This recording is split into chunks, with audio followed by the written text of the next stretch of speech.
ਬਾਬਾ ਜੀ ਵਾਹਿਗੁਰੂ ਜੀ ਕਾ ਖਾਲਸਾ ਵਾਹਿਗੁਰੂ ਜੀ ਕੀ ਫਤਿਹ ਜੀ। ਦੋਸਤੋ ਤੁਹਾਡਾ ਵੀ ਨਿੱਘਾ ਸਵਾਗਤ ਹੈਗਾ ਸਾਡੇ ਅੱਜ ਇਸ ਜਸ ਕੈਮਰੇ ਦੀ ਨਜ਼ਰ ਪ੍ਰੋਗਰਾਮ ਦੇ ਵਿੱਚ, ਜਿੱਥੇ ਆਪਾਂ ਤੁਹਾਨੂੰ ਬਹੁਤ ਵੱਖ-ਵੱਖ ਜਗ੍ਹਾ ਤੋਂ ਪ੍ਰੋਗਰਾਮ ਕਰਦੇ ਹੈਗੇ ਆ। ਅੱਜ ਆਪਾਂ ਬਾਬਾ ਸੱਜਣ ਸਿੰਘ ਜੀ ਉਹਨਾਂ ਦੇ ਕੋਲ ਪਹੁੰਚੇ ਹੈਗੇ ਆ, ਕਿਉਂਕਿ ਨਗਰ ਕੀਰਤਨ ਦੀਆਂ ਤਿਆਰੀਆਂ ਹੋ ਰਹੀਆਂ ਹੈਗੀਆਂ ਆ ਔਰ 6 ਨਵੰਬਰ ਨੂੰ ਜਿਹੜਾ ਇਹ ਨਗਰ ਕੀਰਤਨ ਨਿਕਲਣਾ ਹੈਗਾ। ਬਾਕੀ ਬਾਬਾ ਜੀ ਕੋਲ ਆਪਾਂ ਜਾਣਕਾਰੀ ਲੈ ਲੈਂਦੇ ਹੈਗੇ ਸਾਰੀ ਕਿਸ ਤਰੀਕੇ ਨਾਲ।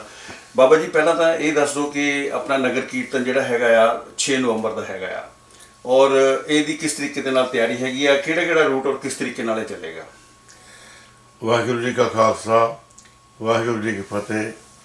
ਸਮੂਹ ਸੰਗਤਾਂ ਦੇ ਚਰਨਾਂ ਵਿੱਚ ਬੇਨਤੀ ਹੈ। ਪਹਿਲਾਂ ਤਾਂ ਮੈਂ ਜਸ ਟੀਵੀ ਦਾ, ਦੀਪਕ ਧਮਾਨ ਜੀ ਦਾ, ਬੀਬੀ ਸੰਧੂ ਪੈਣੀ ਦਾ ਮੈਂ ਧੰਨਵਾਦੀ ਹਾਂ। ਇਸ ਕਰਕੇ ਨਹੀਂ ਵੀ ਨਗਰ ਕੀਰਤਨ ਦੀ ਸਾਡੀ ਇਹ ਤੁਹਾਨੂੰ ਸੁਨੇਹਾ ਪਹੁੰਚਾ ਰਿਹਾ ਹੈ। ਇਹ ਹਰ ਗੱਲ ਜਿਹੜੇ ਸਮਾਜ ਨੂੰ ਤੱਕ ਪਹੁੰਚਾਉਂਦੇ ਨੇ, ਖਾਸ ਕਰਕੇ ਮੈਂ ਦੇਖਦਾ ਤਕਰੀਬਨ ਸਾਲ ਤੋਂ ਜਿਹੜਾ ਕਿਸਾਨਾਂ ਦਾ ਪੱਖ ਪੇਸ਼ ਕਰਦੇ ਨੇ, ਉਸ ਗੱਲ ਦੀ ਮੈਂ ਇਹਨਾਂ ਨੂੰ ਵਧਾਈ ਦਿੰਦਾ। ਕੱਲੀ ਗੱਲ ਕਿਸਾਨਾਂ ਦੀ ਇਹ ਸਾਰੀ ਤੁਹਾਡੇ ਤੱਕ ਪਹੁੰਚਾਉਂਦੇ ਨੇ, ਇਹ ਆਪਣਾ ਫਰਜ਼ ਪੂਰਾ ਕਰਦੇ ਨੇ। ਅੱਜ ਸਾਡੇ ਕੋਲ ਇਹ ਹਾਜ਼ਰ ਹੋਏ ਨੇ ਨਗਰ ਕੀਰਤਨ ਦੀ ਖਬਰ ਪਹੁੰਚਾਉਣ ਵਾਸਤੇ ਤੁਹਾਡੇ ਕੋਲੇ। ਨਗਰ ਕੀਰਤਨ ਦਾ ਜਿਹੜਾ ਪੁਰਾਣਾ ਰੂਟ ਹੈ ਉਹੀ ਰੂਟ ਹੈ, ਪੁਰਾਣਾ ਹੀ ਪਹਿਲਾਂ ਹੀ। ਮੈਨੂੰ ਹੁਣ ਇਹ ਤਾਂ ਨਹੀਂ ਮੈਂ ਦੱਸ ਸਕਦਾ ਵੀ ਕਿੱਥੋਂ ਦੀ ਜਾਣਾ, ਉਹੀ ਪੁਰਾਣਾ ਰੂਟ ਹੈ ਜੀ ਦੀਪਕ ਜੀ। ਅੱਛਾ ਜੀ। ਜਿਹੜਾ ਅਸੀਂ ਪਹਿਲਾਂ ਹਰ ਸਾਲ ਨਗਰ ਕੀਰਤਨ ਕੱਢਦੇ ਹਾਂ, ਉਹਦੀ ਤਿਆਰੀ ਸਾਡੀ ਤਕਰੀਬਨ ਮਹੀਨੇ ਤੋਂ ਚੱਲ ਰਹੀ ਹੈ ਜੀ। ਨੌਜਵਾਨ ਸੇਵਕ ਜਥਾ ਬਹੁਤ ਸ਼ਰਧਾ ਭਾਵਨਾ ਨਾਲ ਨਗਰ ਕੀਰਤਨ ਦੀਆਂ ਤਿਆਰੀਆਂ ਕਰ ਰਹੇ ਹਾਂ। ਇਹਦੇ ਦਰਮਿਆਨ ਜਿੰਨੇ ਵੀ ਗੁਰਪੁਰਬ ਆ ਰਹੇ ਨੇ, ਸਾਰੇ ਗੁਰਪੁਰਬ ਅਸੀਂ ਮਨਾ ਰਹੇ ਹਾਂ। 29 ਅਗਸਤ ਤੋਂ ਪ੍ਰਭਾਤ ਫੇਰੀਆਂ, ਗੁਰੂ ਨਾਨਕ ਸਾਹਿਬ ਦੇ ਗੁਰਪੁਰਬ ਸੰਬੰਧੀ ਪ੍ਰਭਾਤ ਫੇਰੀ ਹਰ ਸੰਡੇ ਨੂੰ ਹੁੰਦੀ ਹੈ 6:30 ਤੋਂ 8 ਵਜੇ ਤੱਕ। ਬਹੁਤ ਸੰਗਤ ਆਉਂਦੀ ਹੈ। ਗੁਰਦੁਆਰਾ ਸਾਹਿਬ ਵੀ ਪ੍ਰਭਾਤ ਫੇਰੀ ਹੁੰਦੀ ਹੈ। ਅਤੇ ਇਹ ਪ੍ਰਭਾਤ ਫੇਰੀਆਂ ਸਾਡੀਆਂ 14 ਨਵੰਬਰ ਤੱਕ ਚੱਲਣੀਆਂ ਨੇ। 14 ਨਵੰਬਰ ਨੂੰ ਆਖਰੀ ਪ੍ਰਭਾਤ ਫੇਰੀ ਹੋਏਗੀ। ਇਸ ਦਰਮਿਆਨ ਜਿੰਨੇ ਵੀ ਗੁਰਪੁਰਬ ਆਏ 29 ਅਗਸਤ ਤੋਂ ਬਾਅਦ, ਅਸੀਂ ਸਾਰੇ ਗੁਰਪੁਰਬ ਵੀ ਬੜੀ ਸ਼ਰਧਾ ਭਾਵਨਾ ਨਾਲ ਸੰਗਤ ਮਨਾ ਰਹੀ ਹੈ। 6 ਨਵੰਬਰ ਨੂੰ ਨਗਰ ਕੀਰਤਨ, ਅਸੀਂ ਨਗਰ ਕੀਰਤਨ ਦਾ ਮਤਲਬ ਹੈ ਨਗਰ ਦੇ ਵਿੱਚ ਸਤਿਗੁਰੂ ਗੁਰੂ ਗ੍ਰੰਥ ਸਾਹਿਬ ਜੀ ਦਰਸ਼ਨ ਦੇਣਗੇ ਸੰਗਤਾਂ ਨੂੰ, ਅਤੇ ਹਰ ਜਿਤਨਾ ਵੀ ਰੂਟ ਹੈ ਉਹਦੇ ਸਾਰੇ ਰੂਟ ਦੇ ਅੰਦਰ ਕੀਰਤਨ ਹੋਏਗਾ, ਤਦ ਇਹਨੂੰ ਅਸੀਂ ਨਗਰ ਕੀਰਤਨ ਕਹਿ ਸਕਦੇ ਹਾਂ। ਜੇ ਅਸੀਂ ਇਹਦੇ ਵਿੱਚ ਕੀਰਤਨ ਛੱਡ ਕੇ ਅਸੀਂ ਹੋਰ ਬੁਲਾਰੇ ਬੁਲਾਈਏ, ਉਹਦੇ ਲਈ ਸੰਗਤ ਵੀ ਨਹੀਂ ਇਹਨੂੰ ਪ੍ਰਵਾਨ ਕਰਦੀ, ਅਤੇ ਸਾਡਾ ਵੀ ਫਰਜ਼ ਬਣਦਾ ਨਗਰ ਕੀਰਤਨ ਨੂੰ ਕੀਰਤਨ ਕਰਕੇ ਤਾਂ ਨਗਰ ਕੀਰਤਨ ਅਸੀਂ ਕਹਿੰਦੇ ਹਾਂ, ਤਾਂ ਕਿ ਸੰਗਤ ਨੂੰ ਗੁਰਬਾਣੀ ਨਾਲ ਜੋੜਿਆ ਜਾਵੇ, ਸ਼ਬਦ ਤੱਕ ਸੰਗਤ ਦਾ ਮਨ ਜੋੜਿਆ ਜਾਵੇ, ਸੰਗਤ ਦੀ ਹਾਜ਼ਰੀ ਗੁਰੂ ਚਰਨਾਂ ਵਿੱਚ ਲੱਗੇ। ਸਾਡੀ ਇਹ ਕੋਸ਼ਿਸ਼ ਹੁੰਦੀ ਹੈ। ਅਸੀਂ ਠੀਕ 11:30 ਵਜੇ ਗੁਰੂ ਗ੍ਰੰਥ ਸਾਹਿਬ ਜੀ ਦਾ ਸਰੂਪ ਲੈ ਕੇ ਪਰ ਜਿੱਥੇ ਪਾਲਕੀ ਸਜਾਈ ਹੈ ਨਗਰ ਕੀਰਤਨ ਦੀ, ਉੱਥੇ ਪਹੁੰਚ ਜਾਣਾ। ਠੀਕ 11:45 ਵਜੇ ਅਰਦਾਸ ਕਰਕੇ 12 ਵਜੇ ਅਸੀਂ ਨਗਰ ਕੀਰਤਨ ਦੇ ਚਾਲੇ ਪਾ ਦੇਣਾ। ਠੀਕ 3:45 ਵਜੇ ਸਮਾਪਤੀ ਹੋਏਗੀ। ਲੰਗਰ ਗੁਰੂ ਕਾ ਸਵੇਰੇ 9 ਵਜੇ ਤੋਂ ਲੈ ਕੇ ਟੁੱਟ ਵਰਤੇਗਾ, ਅਤੇ ਇਹ ਲੰਗਰ ਲਈ ਇੱਥੋਂ ਦੀ ਸੰਗਤ ਅਤੇ ਸਾਰੀ ਬਾਬਾ ਪ੍ਰੇਮ ਸਿੰਘ ਸੁਸਾਇਟੀ ਉਹਨਾਂ ਹਰ ਸਾਲ ਉਹ ਲੰਗਰ ਤਿਆਰ ਕਰਦੇ ਨੇ। ਸੰਗਤ ਸਾਰੀ ਰਲ ਕੇ ਲੰਗਰ ਤਿਆਰ ਕਰਦੀ ਹੈ, ਅਤੇ ਲੰਗਰ ਵਿੱਚ ਬਹੁਤ ਤਰ੍ਹਾਂ ਦੇ ਪਦਾਰਥ ਤਿਆਰ ਕੀਤੇ ਜਾਣਗੇ। 3:45 ਵਜੇ ਲੰਗਰ ਛਕਾ ਕੇ ਫਿਰ ਸੰਗਤ ਨੂੰ ਛੁੱਟੀਆਂ ਦੇਵਾਂਗੇ।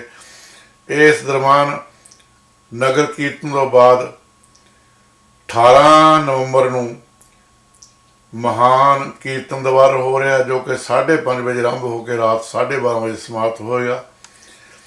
11:20 ਤੱਕ ਕੀਰਤਨ, ਸ਼ਬਦ ਕੀਰਤਨ ਦਰਬਾਰ ਹੋਏਗਾ। 11:20 ਤੋਂ 12 ਵਜੇ ਤੱਕ ਗੁਰੂ ਨਾਨਕ ਸਾਹਿਬ ਦੇ ਪ੍ਰਕਾਸ਼ ਦਿਹਾੜੇ ਦੀ ਕਥਾ ਹੋਏਗੀ। ਠੀਕ ਪ੍ਰਕਾਸ਼ ਸਮੇਂ ਆਰਤੀ ਕੀਰਤਨ ਫੁੱਲਾਂ ਦੀ ਵਰਖਾ ਨਾਲ 12:30 ਵਜੇ ਤੱਕ ਸਮਾਪਤੀ ਹੋ ਜਾਏਗੀ। ਇਹ ਸਾਰਾ ਜਸ ਟੀਵੀ ਤੇ ਜਸ ਟੀਵੀ ਤੇ ਨਗਰ ਕੀਰਤਨ ਲਾਈਵ ਹੋਏਗਾ। ਹੁਣ ਤੁਹਾਡੀ ਗਿਆਤ ਵਾਸਤੇ, ਤੁਹਾਡੀ ਜਾਣਕਾਰੀ ਵਾਸਤੇ ਸਾਰੇ ਟੀਵੀਆਂ 'ਚ, ਅਖਬਾਰਾਂ 'ਚ ਤੁਹਾਡੇ ਤੱਕ ਸੁਨੇਹਾ ਪਹੁੰਚਾਉਣ ਦੀ ਕੋਸ਼ਿਸ਼ ਕਰਦੇ ਹਾਂ। ਖਾਸ ਕਰਕੇ ਦੀਪਕ ਧਮਾਨ ਜੀ, ਜੋ ਗੁਰਦੁਆਰਾ ਸਾਹਿਬ ਦੀ ਸ਼ਰਧਾ ਭਾਵਨਾ ਨਾਲ ਸੇਵਾ ਕਰ, ਜਦ ਤੋਂ ਇਹ ਬਿਲਡਿੰਗ ਸ਼ੁਰੂ ਹੋਈ ਹੈ ਉਦੋਂ ਤੋਂ ਲੈ ਕੇ ਸਾਡੇ ਨਾਲ ਜੁੜੇ ਹੋਏ ਨੇ, ਬਹੁਤ ਵਧੀਆ ਸੇਵਾ ਕਰਦੇ ਨੇ। ਅਤੇ ਸਤਿਗੁਰੂ ਜਸ ਟੀਵੀ ਨੂੰ, ਬਾਕੀ ਮੀਡੀਆ ਅਦਾਰੇ ਨੂੰ, ਸਾਰਿਆਂ ਨੂੰ ਚੜ੍ਹਦੀ ਕਲਾ ਬਖਸ਼ਿਸ਼ ਕਰਨ। ਇਸੇ ਤਰ੍ਹਾਂ ਹੀ ਤੁਹਾਡੇ ਤੱਕ ਇਹ ਸਮਾਜ ਤੱਕ ਖਬਰਾਂ ਪਹੁੰਚਾਉਂਦੇ ਰਹਿਣ ਅਤੇ ਤੁਸੀਂ ਖਬਰਾਂ ਦੇਖ ਕੇ ਗੁਰੂ ਨਾਨਕ ਦੇ ਸ਼ਬਦ ਨਾਲ ਜੁੜਦੇ ਰਹੋ। ਇੰਨੀਆਂ ਮੇਰੀਆਂ ਬੇਨਤੀਆਂ ਪ੍ਰਵਾਨ ਕਰਨੀਆਂ। ਕੋਈ ਇਹਨਾਂ ਨੂੰ ਹੋਰ ਕੋਈ ਕੁਐਸਚਨ ਆ ਮੈਨੂੰ? ਬਾਬਾ ਜੀ ਕੁਐਸਚਨ ਮੇਰੇ ਦਿਲ 'ਚ ਨਾ ਇੱਕ ਬੜੀ ਉਤਸੁਕਤਾ ਰਹਿੰਦੀ ਹੈ ਹਰ ਵੇਲੇ ਜੀ। ਤੁਸੀਂ ਜ਼ਿਕਰ ਕੀਤਾ ਹੈਗਾ ਹੁਣੇ ਕਿ ਜਦੋਂ ਦੀ ਗੁਰਦੁਆਰਾ ਸਾਹਿਬ ਦੀ ਉਸਾਰੀ ਸ਼ੁਰੂ ਹੋਈ ਹੈਗੀ ਆ ਜੀ, ਆਪਾਂ ਆਉਂਦੇ ਆ, ਮੈਂ ਕੋਸ਼ਿਸ਼ ਕੀਤੀ ਆ ਕਿ ਸੰਗਤਾਂ ਤੱਕ ਦਿਖਾਲਿਆ ਵੀ ਜਾਵੇ। ਜੀ ਜੀ ਸੰਤ ਸਾਗਰ ਗੁਰੂ ਘਰ ਜੀ, ਇਹਦੀ ਪਹਿਲੀ ਉਸਾਰੀ ਕਦੋਂ ਹੋਈ ਸੀਗੀ ਔਰ ਕਿੱਥੇ ਹੋਈ ਸੀਗੀ ਉਹ? ਇਹ ਅਸੀਂ 97 'ਚ ਅਸੀਂ ਬਿਲਡਿੰਗ ਲੱਭੀ ਜੀ, ਤੇ ਇਹਦੀ 18 ਮਈ ਨੂੰ ਇਹਦੀ ਕਲੋਜ਼ਿੰਗ ਹੋਈ ਹੈ ਜੀ। ਅੱਛਾ ਜੀ। 18 ਮਈ ਤੋਂ ਲੈ ਕੇ ਅਸੀਂ ਫਿਰ ਇਹਦੀ ਕੰਸਟਰਕਸ਼ਨ ਦੀ ਸੇਵਾ ਸ਼ੁਰੂ ਕੀਤੀ ਜੀ। ਅਸੀਂ 98 ਨਵੰਬਰ ਦੇ ਵਿੱਚ ਇਹਦੀ ਮੇਰਾ ਖਿਆਲ, ਮੈਨੂੰ ਜੇ ਪੂਰੀ ਤਰੀਕ ਚੇਤੇ ਸ਼ਾਇਦ ਨਾ ਹੋਵੇ, 22-23 ਨੂੰ ਇਹਦੀ ਅਸੀਂ ਓਪਨਿੰਗ ਕੀਤੀ ਗੁਰਦੁਆਰਾ ਸੰਤ ਸਾਗਰ ਦੀ ਜੀ। ਤੇ ਪਹਿਲਾਂ ਪੁਰਾਣੀ ਬਿਲਡਿੰਗ ਤੇ ਅਸੀਂ ਕਰਦੇ ਰਹੇ, ਉਹਨੂੰ ਠੀਕ ਕੀਤਾ। ਉਹਦੇ ਵਿੱਚ ਅਸੀਂ ਸਮਾਗਮ ਸਾਰੇ ਪ੍ਰੋਗਰਾਮ ਅਸੀਂ ਕਰਦੇ ਰਹੇ ਤੇ ਉਸ ਤੋਂ ਬਾਅਦ ਅਸੀਂ ਇਹਨੂੰ 2007 ਵਿੱਚ ਇਹ ਪੁਰਾਣੀ ਬਿਲਡਿੰਗ ਢਾਹ ਕੇ ਫਿਰ ਨਵੀਂ ਬਿਲਡਿੰਗ ਬਣਾਈ ਆ। ਹਾਂਜੀ। ਤੇ ਕੀਰਤਨ ਜਿਹੜਾ ਨਗਰ ਕੀਰਤਨ ਹੈ, ਇਹ ਆ ਨਗਰ ਕੀਰਤਨ 15ਵਾਂ ਨਗਰ ਕੀਰਤਨ ਹੈ ਜੀ। ਅੱਛਾ ਜੀ। 15 ਸਾਲ ਹੋ ਗਏ ਨਗਰ ਕੀਰਤਨ ਕਰਦੇ ਨੂੰ। ਸਾਡੀ ਇਹਦੇ ਵਿੱਚ ਇਹ ਨਹੀਂ ਸੀ ਵੀ ਅਸੀਂ ਨਗਰ ਕੀਰਤਨ, ਕਿਉਂਕਿ ਸਭ ਤੋਂ ਪਹਿਲਾਂ ਬਾਬਾ ਮੱਖਣ ਸ਼ਾਹ ਲਵਾਣਾ ਨਗਰ ਕੀਰਤਨ ਆਰੰਭ ਹੋਇਆ ਜੀ। ਅਸੀਂ ਚਾਹੁੰਦੇ ਸੀ ਵੀ ਉਹ ਨਗਰ ਕੀਰਤਨ ਉੱਥੇ ਹੁੰਦਾ, ਉਹੀ ਇੱਕੋ ਹੀ ਨਗਰ ਕੀਰਤਨ ਬਹੁਤ ਹੈ। ਪਰ ਇੱਥੋਂ ਦੀ ਸੰਗਤ ਨੇ ਕੰਪੈਲ ਕੀਤਾ ਬਹੁਤ ਜ਼ਿਆਦਾ ਵੀ ਇੱਥੇ ਵੀ ਨਗਰ ਕੀਰਤਨ ਹੋਣਾ ਚਾਹੀਦਾ ਵੀ ਅਸੀਂ ਚਾਹੁੰਦੇ ਹਾਂ ਇਹ ਗੁਰਦੁਆਰੇ ਵੀ ਜਿਹੜੇ ਇਸ ਗੁਰਦੁਆਰੇ ਨਾਲ ਸੰਗਤ ਜੁੜੀ, ਇੱਥੇ ਨਗਰ ਕੀਰਤਨ ਹੋਣਾ ਚਾਹੀਦਾ। ਉਸ ਵੇਲੇ ਸਰਦਾਰ ਬ੍ਰਿਜਮੋਹਨ ਸੋਹਣੇ ਹੁੰਦੇ ਸੀਗੇ, ਉਹਨਾਂ ਨੇ ਮੇਰੇ ਨਾਲ ਸਲਾਹ ਕੀਤੀ। ਮੈਂ ਕਿਹਾ ਵੀ ਇਹ ਔਖਾ ਕੰਮ ਹੈ ਬਹੁਤ, ਇਹਦੇ ਲਈ ਸਟਰਗਲ ਬੜੀ ਕਰਨੀ ਪੈਂਦੀ ਹੈ, ਮਿਹਨਤ ਬੜੀ ਕਰਨੀ ਪੈਂਦੀ ਹੈ। ਪਰ ਸੰਗਤ, ਮੈਂ ਤਾਂ ਹੈਰਾਨ ਆ ਵੀ ਮੈਂ ਤਾਂ ਇੰਨੀ ਆਸ ਹੀ ਨਹੀਂ ਰੱਖ ਸਕਦਾ ਵੀ ਜਿੰਨੀ ਸੰਗਤ ਨੂੰ ਪ੍ਰੇਮ ਹੈ, ਸ਼ਰਧਾ, ਭਾਵਨਾ। ਸੰਗਤ ਬੜੀ ਉਤਸ਼ਾਹ। ਹੁਣ ਦੇਖੋ ਮਹੀਨਾ ਹੋ ਗਿਆ ਗੁਰੂ ਸਾਹਿਬ ਦੀ ਪਾਲਕੀ ਦੀ ਤਿਆਰੀ ਕਰਦਿਆਂ ਨੂੰ ਅਤੇ ਸਾਰੀਆਂ ਬਾਕੀ ਤਿਆਰੀਆਂ ਕਰਦਿਆਂ ਨੂੰ। ਨੌਜਵਾਨ ਸੇਵਕ ਜਥਾ ਇਸ ਵਿੱਚ ਬਹੁਤ ਹਿੱਸਾ ਪਾ ਰਿਹਾ ਹੈ। ਸਾਰੇ ਨੌਜਵਾਨ ਮੁੰਡੇ ਰਲ ਕੇ ਛੁੱਟੀਆਂ ਕਰਕੇ ਤਿਆਰੀਆਂ ਕਰ ਰਹੇ ਨੇ ਤੇ ਅਸੀਂ ਚਾਹੁੰਦੇ ਹਾਂ ਵੀ ਸਭ ਤੋਂ ਜਿਹੜੀ ਮੇਰੀ ਦਿਲ ਦੀ ਇੱਛਾ ਹੈ ਨਾ, ਉਹ ਜੇ ਸਤਿਗੁਰੂ ਨੇ ਪੂਰੀ ਨਹੀਂ ਕੀਤੀ। ਮੈਂ ਚਾਹੁੰਦਾ ਵੀ ਇਸ ਧਰਤੀ 'ਤੇ ਇੱਕ ਸਾਡਾ ਕਮਿਊਨਿਟੀ ਦਾ ਸਕੂਲ, ਇੱਕ ਕੀ ਉਹਨੂੰ ਕਹਿੰਦੇ ਨੇ, ਮੈਨੂੰ ਚੇਤਾ ਭੁੱਲ ਗਿਆ, ਜਿੱਥੇ ਆਪਾਂ ਸਿਆਣਿਆਂ ਦੇ ਲਈ, ਸਿਆਣਿਆਂ ਦੇ ਨਹੀਂ, ਜਿੱਥੇ ਆਪਾਂ ਆਪਣਾ ਕੀ ਜਾਂਦੇ ਹਾਂ, ਮੁਰਦੇ ਸਾੜਦੇ ਹਾਂ। ਹਾਂਜੀ ਹਾਂਜੀ ਹਾਂਜੀ, ਸ਼ਮਸ਼ਾਨ ਘਾਟ। ਉਹ ਹੋਣਾ ਬੜਾ ਜ਼ਰੂਰੀ ਹੈ ਸਾਡਾ, ਕਿਉਂਕਿ ਸਾਡੀ ਕਮਿਊਨਿਟੀ ਦਾ ਇਹ ਦੋ ਚੀਜ਼ਾਂ ਸਾਡੇ ਕੋਲ, ਅਸੀਂ ਅਜੇ ਬਹੁਤ ਦੂਰ ਹਾਂ ਇਸ ਚੀਜ਼ ਤੋਂ। ਇਸ ਲਈ ਕੋਈ ਉਦਮ ਨਹੀਂ ਕਰਦਾ। ਠੀਕ ਹੈ, ਚੰਗੀ ਗੱਲ ਹੈ, ਗੁਰੂ ਘਰ ਜਿੰਨੇ ਬਣ ਥੋੜ੍ਹੇ ਆ, ਪਰ ਇਹ ਬੜਾ ਜ਼ਰੂਰੀ ਹੈ ਵੀ ਸਕੂਲ ਖੋਲ੍ਹਣਾ ਸਾਡੇ ਬੱਚਿਆਂ ਨੂੰ। ਜੇ ਅਸੀਂ ਸਕੂਲ ਖੋਲਾਂਗੇ, ਸਾਡੇ ਬੱਚਿਆਂ ਨੂੰ ਸਿੱਖੀ ਨਾਲ ਜੋੜਾਂਗੇ, ਸਾਡੇ ਬੱਚੇ ਪੰਜਾਬੀ ਪੜ੍ਹਨਗੇ ਅਤੇ ਨਾਲ ਸਾਡੇ ਬੱਚਿਆਂ ਨੂੰ ਪਤਾ ਲੱਗੂਗਾ ਵੀ ਅਸੀਂ ਆਪਣੇ ਸਕੂਲ ਜਾਣਾ। ਇਹ ਮੇਰੀ ਇੱਛਾ ਹੈ, ਗੁਰੂ ਸਤਿਗੁਰੂ ਪੂਰੇ ਕਰਨਗੇ। ਮੈਂ ਇੰਡੀਆ ਵਿਖੇ ਅਕੈਡਮੀ, ਗਰੀਬ ਬੱਚਿਆਂ ਨੂੰ ਪੜ੍ਹਾਉਣ ਵਾਸਤੇ ਅਕੈਡਮੀ ਦੀ ਬਿਲਡਿੰਗ ਸ਼ੁਰੂ ਕੀਤੀ ਹੋਈ, ਉਹ ਵੀ ਤਕਰੀਬਨ ਤਿਆਰ ਹੋ ਚੁੱਕੀ ਹੈ। ਅਸੀਂ ਚਾਹੁੰਦੇ ਹਾਂ ਉੱਥੇ ਵੀ ਮਾਰਚ ਵਿੱਚ ਸਕੂਲ ਸ਼ੁਰੂ ਹੋ ਜਾਊਗਾ। ਬਾਬਾ ਜੀ, ਕਿਹੜੀ ਜਗ੍ਹਾ ਤੇ ਹੈਗਾ ਇੰਡੀਆ ਦੇ ਵਿੱਚ ਜਿਹੜੀ ਤੁਸੀਂ ਅਕੈਡਮੀ ਤਿਆਰ ਕਰ ਰਹੇ ਹੋ? ਅੰਮ੍ਰਿਤਸਰ ਜੀ। ਖਾਸ ਅੰਮ੍ਰਿਤਸਰ ਦੇ ਵਿੱਚ? ਖਾਸ ਅੰਮ੍ਰਿਤਸਰ, ਤਰਨ ਨਹਿਰ ਦੇ ਉੱਪਰ ਬਿਲਡਿੰਗ 6 ਮੰਜ਼ਿਲੀ ਸਾਰੀ ਗਈ ਹੈ ਜੀ, ਅਤੇ ਉਹ ਤਕਰੀਬਨ ਤਿਆਰ ਹੋ ਗਈ। ਥੋੜ੍ਹਾ ਕੰਮ ਰਹਿ ਗਿਆ ਬਸ। ਹੁਣ ਮੈਂ ਗੁਰੂ ਨਾਨਕ ਸਾਹਿਬ ਦੇ ਗੁਰਪੁਰਬ ਤੋਂ ਬਾਅਦ ਜਾਣਾ ਇੰਡੀਆ, ਅਤੇ ਮਾਰਚ ਵਿੱਚ ਅਸੀਂ ਬੱਚਿਆਂ ਦੀ ਕਲਾਸਾਂ ਸ਼ੁਰੂ ਕਰ ਦੇਣੀਆਂ ਅਤੇ ਦਸੰਬਰ 'ਚ ਅਸੀਂ ਹੁਣ ਭਰਤੀ ਸ਼ੁਰੂ ਕਰ ਦੇਣੀ ਹੈ ਜੀ। ਇੱਕ ਤੁਸੀਂ ਜ਼ਿਕਰ ਬੜਾ ਵਧੀਆ ਕੀਤਾ ਸੀਗਾ, ਤੁਸੀਂ ਵਿਆਖਿਆ ਕੀਤੀ ਉਸ ਗੱਲ ਦੀ ਕਿ ਆਪਾਂ ਇਹਨੂੰ ਨਗਰ ਕੀਰਤਨ ਕਿਉਂ ਕਹਿੰਦੇ ਹੈਗੇ ਆ ਔਰ ਕੀਰਤਨ ਹੁੰਦਾ ਰਹਿਣਾ ਚਾਹੀਦਾ ਹੈਗਾ। ਮੈਂ ਉਹ ਇੱਕ ਕੁਛ ਜਾਂ ਕਹਿ ਲਓ ਕਿ ਅੰਗਰੇਜ਼ੀ ਦਾ ਇਸਤੇਮਾਲ ਕਰਨ ਕਰਕੇ ਇਹਨੂੰ ਸਿੱਖ ਡੇ ਪਰੇਡ ਕਹਿ ਦਿੱਤਾ ਗਿਆ। ਤੁਸੀਂ ਇਹਦੇ ਵਿੱਚ ਕੀ ਕਹਿਣਾ ਚਾਹੋਗੇ ਇਸ ਮਾਮਲੇ? ਸਿੱਖ ਡੇ ਪਰੇਡ ਤਾਂ ਜਿਹੜੇ ਕਿ ਇੱਥੇ ਅਸੀਂ ਰਹਿੰਦੇ ਹਾਂ ਅਤੇ ਤਾਂ ਕਰਕੇ ਵੀ ਸਿੱਖ ਡੇ ਪਰੇਡ ਜਿਹੜੇ ਗੋਰੇ ਆ ਜਾਂ ਜਿਹੜੇ ਇੰਗਲਿਸ਼ ਜ਼ਿਆਦਾ ਪੜ੍ਹਦੇ ਆ ਉਹਨਾਂ ਦੀ ਸਮਝ ਵਿੱਚ ਆ ਜਾਵੇ। ਪਰ ਸਾਡਾ ਆਮ ਜਿਹੜਾ ਸ਼ਬਦ ਹੈ ਉਹ ਨਗਰ ਕੀਰਤਨ। ਅਸਲੀ ਤਾਂ ਸਾਡਾ ਸ਼ਬਦ ਪਹਿਲਾਂ ਹੈਗਾ, ਇਹ ਫਾਰਸੀ ਦਾ ਸ਼ਬਦ ਹੈ ਜਲੂਸ। ਜਲੂਸ ਤੋਂ ਭਾਵ ਜਾਹੋ ਜਲਾਲ, ਵੀ ਸਿੱਖੀ ਦਾ, ਸਾਡੇ ਧਰਮ ਦਾ, ਸੱਚ ਦਾ, ਗੁਰੂ ਗ੍ਰੰਥ ਸਾਹਿਬ ਦਾ ਸੰਗਤਾਂ ਨੂੰ ਦਰਸ਼ਨ ਕਰਾਇਆ ਜਾਵੇ, ਵੀ ਅਸੀਂ ਦੱਸ ਸਕੀਏ ਇਹਨਾਂ ਲੋਕਾਂ ਨੂੰ ਵੀ ਸਿੱਖ ਕਿੰਨੇ ਆਪਣੇ ਗੁਰੂ ਤੇ ਵਿਸ਼ਵਾਸ ਕਰਦੇ ਨੇ ਤੇ ਸਤਿਗੁਰੂ ਦਾ ਕਿੰਨਾ ਕੁ ਸਤਿਕਾਰ ਕਰਦੇ ਨੇ, ਕਿੰਨਾ ਕੁ ਯਕੀਨ ਕਰਦੇ ਨੇ। ਇਹ ਪਹਿਲਾਂ ਅਸੀਂ ਨਿੱਕੇ ਹੁੰਦੇ ਵੀ ਅਸੀਂ ਇਹ ਸ਼ਬਦ ਸੁਣਦੇ ਵੀ ਫਲਾਣੀ ਜਗ੍ਹਾ ਅੱਜ ਜਲੂਸ ਹੈ, ਉੱਥੇ ਜਾਣ ਦਰਸ਼ਨ ਕਰਨ ਵਾਸਤੇ। ਉਹਨਾਂ ਨੂੰ ਸ਼ਬਦ ਨੂੰ ਸੁਧਾਰ ਕੇ ਨਗਰ ਕੀਰਤਨਾਂ ਪਰ ਰੱਖ ਦਿੱਤਾ। ਨਗਰ ਕੀਰਤਨ ਦਾ ਮਤਲਬ ਹੈ ਇਹਦੇ ਵਿੱਚ ਜੇ ਅਸੀਂ ਕੀਰਤਨ ਗੁਰੂ ਕਾ ਸ਼ਬਦ ਦੀ ਗੂੰਜ ਪਵੇ ਫੇਰ ਹੀ ਅਸੀਂ ਨਗਰ ਕੀਰਤਨ ਕਹਿ ਸਕਦੇ ਹਾਂ। ਮੈਂ ਦੇਖਿਆ ਨਗਰ ਕੀਰਤਨਾਂ ਜਾ ਕੇ ਜੇ ਉਹਦੇ ਵਿੱਚ ਕੋਈ ਬੁਲਾਰੇ ਬੋਲਦੇ ਨਾ ਜੀ, ਸੰਗਤ ਉਹਨੂੰ ਪ੍ਰਵਾਨ ਨਹੀਂ ਕਰਦੀ, ਸੰਗਤ ਪਿੱਛੇ ਵਾਹਿਗੁਰੂ ਦਾ ਜਾਪ ਕਰਨਾ ਸ਼ੁਰੂ ਕਰ ਦਿੰਦੀ ਹੈ, ਬੁਲਾਰਿਆਂ ਨੂੰ ਕੋਈ ਨਹੀਂ ਸੁਣਦਾ। ਪਰ ਮੈਂ ਤਾਂ ਹਰ ਜਗ੍ਹਾ ਬੇਨਤੀ ਕਰਦਾ, ਪਰ ਮੈਂ ਮੇਰੇ ਤੇ ਔਖੇ ਵੀ ਹੁੰਦੇ ਨੇ, ਪਰ ਮੈਂ ਆਪਣੀ ਬੇਨਤੀ ਛੱਡਦਾ ਨਹੀਂ ਵੀ ਭਾਈ ਇਹਨੂੰ ਨਗਰ ਕੀਰਤਨ 'ਚ ਹੀ ਰੱਖਿਆ ਕਰੋ। ਆਪਾਂ ਨੂੰ ਬੋਲਣ ਲਈ ਹੋਰ ਬੜੇ ਸਮੇਂ ਨੇ, ਆਪਾਂ ਸਟੇਜ ਤੋਂ ਬੋਲ ਸਕਦੇ ਹਾਂ, ਗੁਰਦੁਆਰੇ ਬੋਲ ਸਕਦੇ ਹਾਂ, ਪਰ ਇਹਨੂੰ ਇੱਕ ਇਹਦੇ ਵਿੱਚ ਜਦੋਂ ਅਸੀਂ ਸ਼ਬਦ ਪੜ੍ਹਦੇ ਹਾਂ, ਕੀਰਤਨ ਦੀ ਗੂੰਜਾਂ ਪੈਂਦੀਆਂ ਨੇ ਤੇ ਹਰ ਬੰਦੇ ਦਾ ਗੁਰੂ ਨਾਲ ਮਨ ਜੁੜਿਆ ਰਹਿੰਦਾ। ਜੇ ਅਸੀਂ ਬੁਲਾਰੇ ਬੁਲਾਉਣ ਲੱਗ ਪੈਂਦੇ ਹਾਂ ਫਿਰ ਉਹ ਮਨ ਟੁੱਟ ਜਾਂਦਾ, ਫਿਰ ਨਗਰ ਕੀਰਤਨ ਨਹੀਂ ਰਹਿੰਦਾ, ਫਿਰ ਤਾਂ ਉਹਨੂੰ ਜੋ ਮਰਜ਼ੀ ਤੁਸੀਂ ਬਾਕੀ ਨਾਮ ਦੇ ਦਿਓ, ਮੈਂ ਨਹੀਂ ਕਹਿ ਸਕਦਾ। ਸਿੱਖ ਡੇ ਪਰੇਡ ਦਾ ਮਤਲਬ ਇਹੀ ਹੈ ਵੀ ਤਾਂ ਕਿ ਇਹਨਾਂ ਲੋਕਾਂ ਨੂੰ, ਅਮਰੀਕਨ ਲੋਕਾਂ ਨੂੰ ਪਤਾ ਲੱਗੇ ਵੀ ਇਹ ਸਿੱਖਾਂ ਦੀ ਪਰੇਡ ਹੈ, ਉਹ ਸਮਝ ਜਾਂਦੇ ਨੇ ਵਿੱਚ ਇਹ ਸਿੱਖਾਂ ਦਾ ਆਪਣਾ ਪ੍ਰੋਗਰਾਮ ਹੈਗਾ, ਇਸ ਕਰਕੇ ਸਿੱਖ ਡੇ ਪਰੇਡ ਕਹਿ ਦਿੰਦੇ ਆਪਾਂ। ਦੋਸਤੋ, ਗੱਲਾਂ ਥੋੜੀ ਜਿਹੀ ਆਪਾਂ ਹੋਰ ਵੀ ਬਾਬਾ ਜੀ ਨਾਲ ਕਰਾਂਗੇ। ਇੱਥੇ ਇੱਕ ਛੋਟਾ ਜਿਹਾ ਵਕਫਾ ਲੈਣ ਦਾ ਬਣਦਾ ਹੈਗਾ ਆ। ਆਪਾਂ ਮਿਲਦੇ ਹਾਂ ਤੁਹਾਨੂੰ ਬ੍ਰੇਕ ਤੋਂ ਬਾਅਦ। ਦੇਖਦੇ ਰਹੋ ਜਸ ਕੈਮਰੇ ਦੀ ਨਜ਼ਰ, ਜਸ ਪੰਜਾਬੀ ਟੀਵੀ ਦੇ ਉੱਤੇ। ਜਸ ਪੰਜਾਬੀ ਦੇਖਣ ਵਾਲੇ ਸਾਰੇ ਦਰਸ਼ਕਾਂ ਦਾ ਇੱਕ ਵਾਰ ਫਿਰ ਬ੍ਰੇਕ ਤੋਂ ਬਾਅਦ ਨਿੱਘਾ ਸਵਾਗਤ ਹੈਗਾ ਆ। ਅੱਜ ਅਸੀਂ ਪਹੁੰਚੇ ਹੋਏ ਹੈਗੇ ਹਾਂ ਸੰਤ ਸਾਗਰ ਗੁਰੂ ਘਰ, ਔਰ ਮੇਰੇ ਨਾਲ ਬੈਠੇ ਨੇ ਬਾਬਾ ਸੱਜਣ ਸਿੰਘ ਜੀ, ਔਰ ਆਪਾਂ ਗੱਲਬਾਤ ਕਰ ਰਹੇ ਹੈਗੇ ਆ ਨਗਰ ਕੀਰਤਨ ਦੀ, ਜਿਹੜਾ ਕਿ ਨਗਰ ਕੀਰਤਨ 6 ਨਵੰਬਰ ਨੂੰ ਸੰਤ ਸਾਗਰ ਗੁਰੂ ਘਰ ਤੋਂ ਨਿਕਲੇਗਾ। ਔਰ ਇਹਦਾ ਉਹੀ ਰੂਟ ਪੁਰਾਣਾ ਹੈਗਾ ਆ ਜਿੱਦਾਂ ਬਾਬੇ ਨੇ ਦੱਸਿਆ ਹੈਗਾ ਆ। ਇੱਥੋਂ ਇਹ ਨਿਕਲ ਕੇ ਹਿਲ ਸਾਈਡ ਇੱਕ ਬਹੁਤ ਸਜਿਆ ਹੁੰਦਾ, ਉਦੋਂ ਥਾਂ ਥਾਂ ਦੇ ਉੱਤੇ ਸੰਗਤਾਂ ਨੇ ਲੰਗਰ ਲਗਾਏ ਹੁੰਦੇ ਹੈਗੇ ਆ। ਕਿਤੇ ਪੀਜ਼ੇ ਦਾ ਲੰਗਰ ਲੱਗ ਰਿਹਾ ਹੁੰਦਾ, ਤਾਂ ਚਾਹੇ ਪਟੇਲ ਬ੍ਰਦਰ ਵਾਲੇ ਹੈਗੇ ਆ ਤਾਂ ਉੱਥੇ ਫਰੂਟਾਂ ਦਾ ਲੰਗਰ ਲਗਾਇਆ, ਤਾਂ ਮਗਰ ਉਹਦੇ ਬਾਵਜੂਦ ਵੀ ਸਿੱਖ ਸੰਗਤਾਂ ਆਪਣੇ ਲੰਗਰਾਂ ਨੂੰ ਪ੍ਰੋਵਾਈਡ ਕਰਦੀਆਂ ਹੈਗੀਆਂ। ਉਹ ਪੂਰਾ ਨਗਰ ਕੀਰਤਨ ਜਿਹੜਾ ਹੈਗਾ ਹਿਲ ਸਾਈਡ ਤੋਂ ਹੋ ਕੇ ਘੁੰਮਦਾ ਹੋਇਆ ਦੁਬਾਰਾ ਫਿਰ ਗੁਰੂ ਘਰ ਸੰਤ ਸਾਗਰ, ਜਿਹੜਾ ਕਿ ਬਰਾਡੇਕ ਐਵਨਿਊ ਦੇ ਉੱਤੇ ਹੈਗਾ ਬੈਲਰੋਸ ਦੇ ਵਿੱਚ, ਉੱਥੇ ਪਹੁੰਚਦਾ ਹੈਗਾ। ਇੱਥੇ ਆ ਕੇ ਵੀ ਸੰਗਤਾਂ ਲੰਗਰ ਛਕਦੀਆਂ ਹੈਗੀਆਂ। ਬਾਬਾ ਜੀ ਨੇ ਤੁਹਾਨੂੰ ਦੱਸ ਹੀ ਦਿੱਤਾ ਉਹਦੇ ਬਾਰੇ, ਪਰ ਹਰ ਇੱਕ ਦੀ ਦਿਲ ਦੇ ਵਿੱਚ ਜਗਿਆਸਾ ਹੈਗੀ ਆ।